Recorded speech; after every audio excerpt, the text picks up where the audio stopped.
तुम्हारे चाहने या ना चाहने से कुछ नहीं होता है। मुझे तुमसे जितनी सेवा लेनी है ना, मैं तुमसे ले ही लूँगा। इसलिए बेहतर ये रहेगा कि तुम नियम से कोई सेवा करो।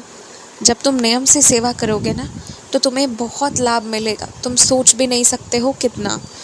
इसलिए अब ना ये कभी मत करना कि गुस्सा आ गया तो उस दिन सेवा नहीं करनी है, और जिस दिन खुश हो उस दिन सेवा करोगे। ऐसा कभी मत करना। चाहे किसी दिन मन अच्छा लगे या बुरा लगे, जो भी हो, पर सेवा होनी ही चाहिए।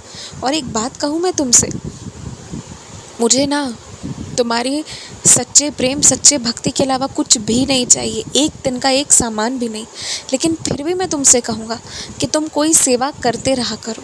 जैसे कि तुम प्रत्येक दिन मुझे या तो भोग बनाकर खिलाओ, या फिर तुम प्रत्येक दिन मेरे मंदिर आया करो, मुझे फूल माला चढ़ाओ, या प्रत्येक दिन एक अध्याय सच्चरित्र का पढ़ो, या रोज़ मेरे आगे दीपक लगाओ या अगरबत्ती जलाओ। मतलब कुछ ना कुछ करो।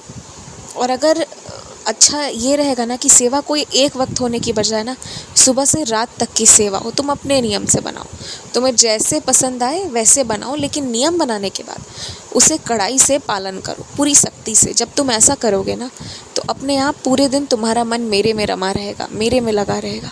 और जैसे ही तुम्हारा मन मुझ में लग जाएगा ना, वैसे ही बाकी सारी चीज़ें जैसे तुम छोड़ना चाहते हो पर छूट नहीं रही है ना, सुनो ध्यान से, जो तुम छोड़ना चाह रहे हो पर छूट नहीं रही है ना, वो सब अपने आप छूट जाएंगी।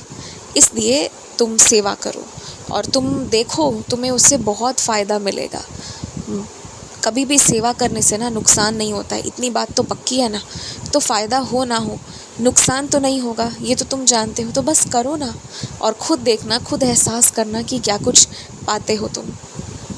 तुम्हारे हाथों की बनी हुई सब्जियां मुझे बहुत पसंद आई, बहुत ज़्यादा।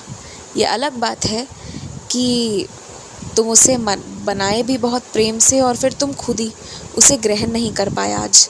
लेकिन कल या परसों पुनः बनाना, और फिर तुम स्वयं भी ग्रहण करना। तुम बहुत अच्छा पकाए थे, मैं बहुत खुश हूँ। एक बात कहूँ मैं, तुम्हारा प्रयोग ना, कुछ लोग सिर्फ जब उन्हें गलत बातें अपनी पहले कर लेते हैं ना, फिर उन्हें जब बचाव करना होता है ना, तब तुम्हारे अच्छे व्यवहार का प्रयोग करने के लिए तुम्हें निकट बुलाते हैं। इसलिए मैं एक बात कहूँगा, या तो इन सब में रहो तो फिर तुम्हें सही क्या है गलत क्या है हर समय ये देखना होगा, और नहीं तो ये सारे मोह माया को छोड़ दो। तुम पकड़े हुए हो इसलिए परेशान हो रहे हो, सब छोड़ दो। और तुम जैसे छोड़ दोगे ना, सब रास्ते पे आ जाएंगे, क्योंकि सब तुम्हारा ही प्रयोग करते हैं। दोनों तरफ, दोनों पक्ष तुम्हें ही सुनाते भी हैं, और तुम्हारे ही दोनों पक्षों से जो मेल है ना, उसी का प्रयोग करके अपनी बातें भी मनवाते हैं। तो बेहतर तो यही होगा ना कि तुम कुछ बोलने जाने, कब सच कौन बोल रहा है, कब झूठ कौन बोल रहा है, ये सब जानने पहचानने की बजाय किसी के पास मत जाओ। एकदम ये सारे मामले से अलग हो जाओ, और तुम खूब भक्ति भाव में लीन हो जाओ। तुम जितने लीन होते चले जाओगे ना, तुम्हारा मन जो है उतना ही शांत हो जाएगा, और तुम शांति से फिर सही फैसले ले पाओगे, क्योंकि अभी तुम सही फैसले लेने में योग्य नहीं हो। इसलिए भक्ति करो, भक्ति करने से सही फैसले ले पाओगे। दीर्घायु भव।